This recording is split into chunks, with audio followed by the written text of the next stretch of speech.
Eventos finais, capítulo 19. A volta de Cristo. A sétima praga e a ressurreição especial. Há um grande terremoto, como nunca tinha havido desde que há homens sobre a terra. Tal foi este tão grande terremoto. Apocalipse 16, verso 18. O firmamento parece abrir-se e fechar-se. A glória do trono de Deus dir-se-ia atravessar a atmosfera. As montanhas agitavam-se como a cana ao vento, e anfractuosas rochas são espalhadas por todos os lados. A terra inteira se levanta, dilatando-se como as ondas do mar. Sua superfície está a quebrar-se. Seu próprio fundamento parece ceder. Cadeias de montanhas estão a sossobrar. Desaparecem ilhas habitadas. Os portos marítimos, que pela iniquidade se tornaram como Sodoma, são tragados pelas águas enfurecidas. Grandes pedras de Saraiva, cada um do peso de um talento, estão a fazer sua obra de destruição. Abrem-se sepulturas, e muitos dos que dormem no pó da terra ressuscitarão, uns para a vida eterna, e outros para a vergonha e desprezo eterno. Todos os que morreram na fé da mensagem do terceiro anjo saem do túmulo glorificados, para ouvirem o concerto de paz, estabelecido por Deus com os que guardam a sua lei. Os mesmos que o traspassaram, os que zombaram e escarneceram da agonia de Cristo e os mais acérrimos inimigos de sua verdade e povo, ressuscitam para contemplá-lo em sua glória e ver a honra conferida aos fiéis e obedientes. Deus anuncia o tempo da vinda de Cristo. Nuvens negras e densas subiam e chocavam-se entre si. A atmosfera abriu-se e recuou.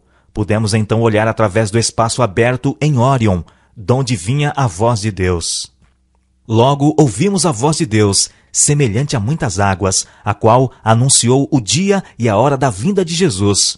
Os santos vivos, em número de 144.000, reconheceram e entenderam a voz, ao passo que os ímpios julgaram fosse um trovão ou terremoto. Falando Deus o dia e a hora da vinda de Jesus e declarando o concerto eterno com seu povo, proferia uma sentença e então silenciava, enquanto as palavras estavam a repercutir sobre a terra. O Israel de Deus permanecia com os olhos fixos para cima, ouvindo as palavras, enquanto elas vinham da boca de Jeová e ressoavam pela terra como estrondos do mais forte trovão. Era terrivelmente solene. No fim de cada sentença, os anjos aclamavam: Glória! Aleluia! O rosto deles iluminavam-se com a glória de Deus e resplandeciam de glória como fazia o de Moisés quando desceu do Sinai. Os ímpios não podiam olhar para eles por causa da glória.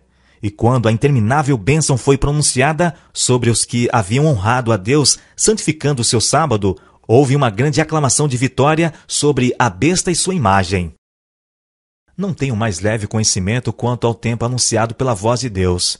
Ouvi a hora proclamada, mas não tinha lembrança alguma daquela hora depois que saí da visão. Cenas de tal emoção, solene interesse, passaram por mim de maneira que linguagem alguma é capaz de descrever. Foi tudo viva realidade para mim, pois logo a seguir a ela apareceu a grande nuvem branca, sobre a qual estava assentado o Filho do Homem. O terror dos perdidos.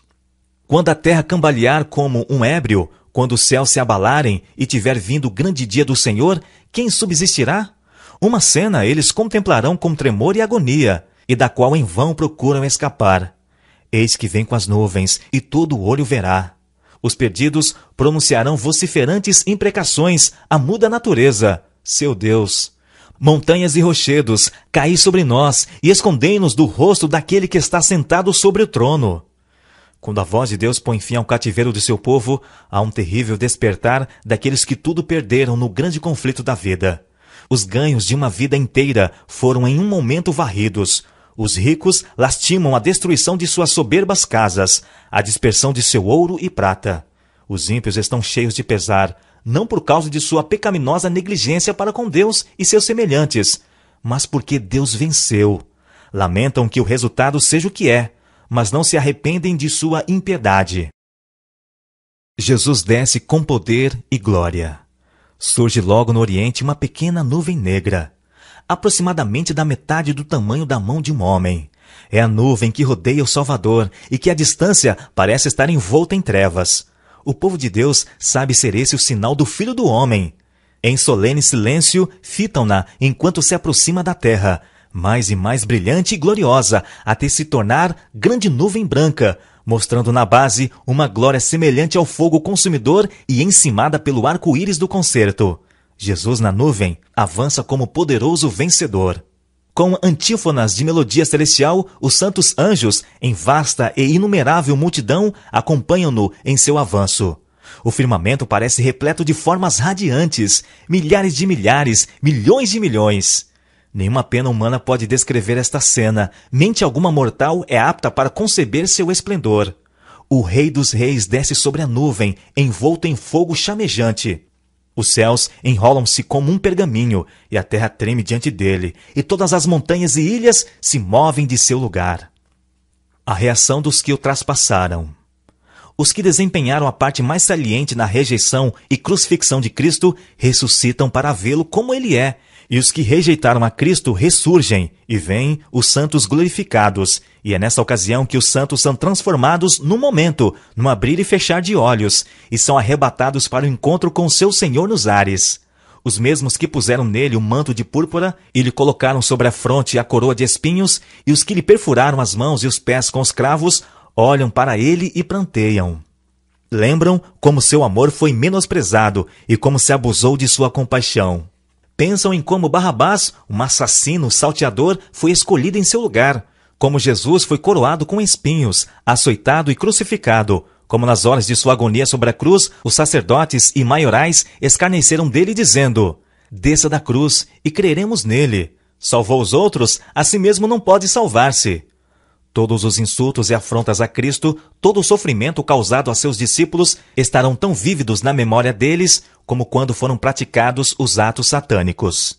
A voz que eles ouviram tantas vezes em rogos e persuasões lhes soará novamente nos ouvidos. Todo som de afável solicitação vibrará tão distintamente em seus ouvidos como quando o Salvador falou nas sinagogas e nas ruas. Então os que o traspassaram clamarão às rochas e montanhas, para que caiam sobre eles e os escondam da face daquele que se assenta no trono e da ira do Cordeiro. Despertai, vós que dormes, levantai-vos.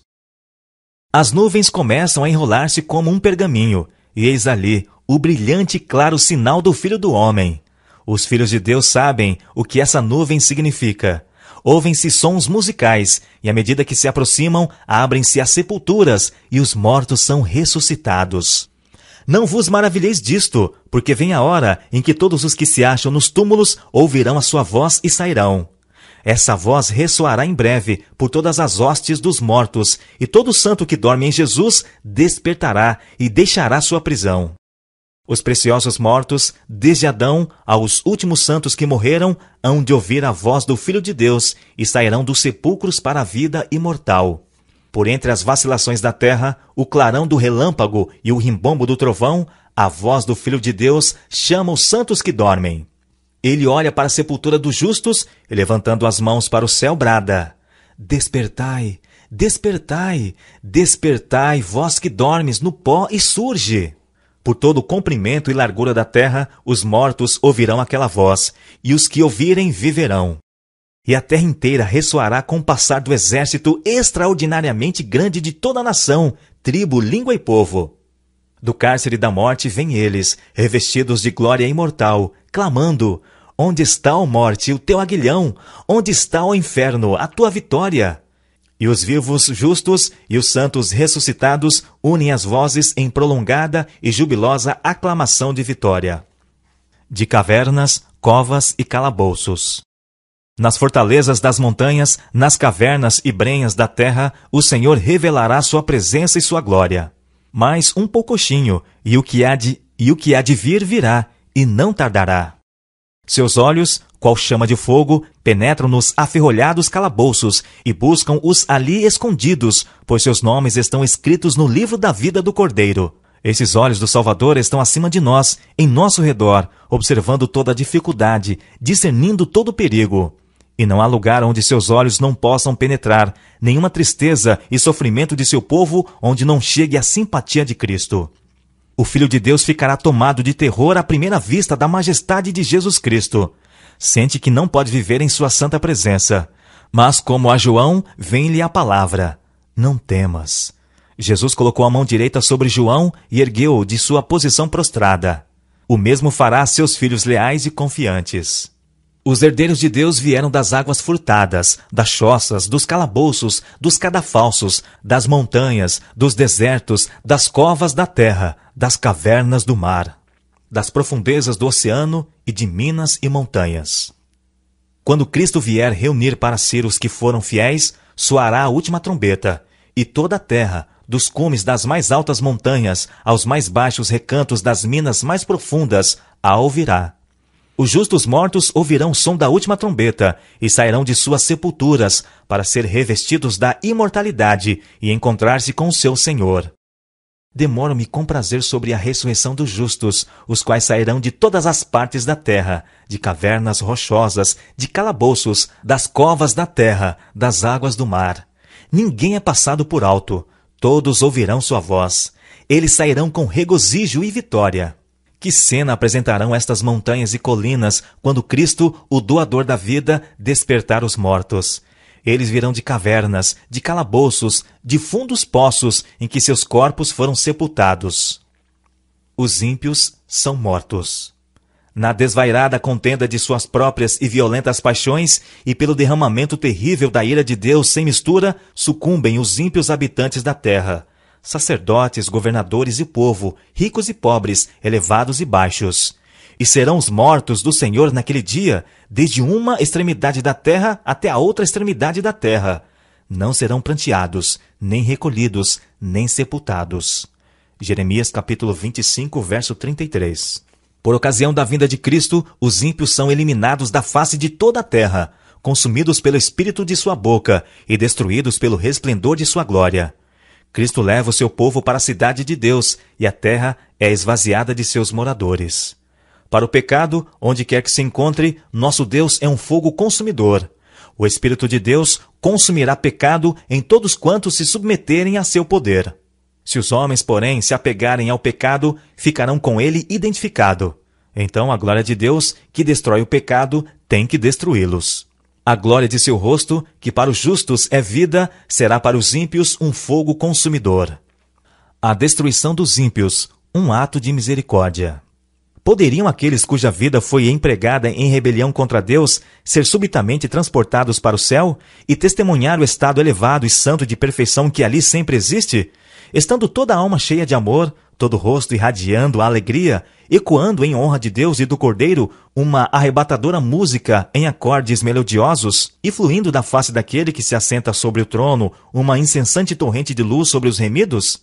Poderiam aqueles cujo coração está cheio de ódio a Deus, a verdade e santidade unir-se à multidão celestial e participar de seus cânticos de louvor? Poderiam suportar a glória de Deus e do Cordeiro? Não, absolutamente. Anos de graça lhes foram concedidos, a fim de que pudessem formar caráter para o céu. Eles, porém, nunca exercitaram a mente no amor à pureza, nunca aprenderam a linguagem do céu, e agora é demasiado tarde. Uma vida de rebeldia contra Deus incapacitou-os para o céu. A pureza, santidade e paz dali lhes seriam uma tortura. A glória de Deus seria um fogo consumidor. Almejariam fugir daquele santo lugar. Receberiam alegremente a destruição, para que pudessem esconder-se da face daquele que morreu para os remir. O destino dos ímpios se fixa por sua própria escolha. Sua exclusão do céu é espontânea, da sua parte, e justa e misericordiosa da parte de Deus. Rumo ao lar. Os justos vivos são transformados, num momento, num abrir e fechar de olhos.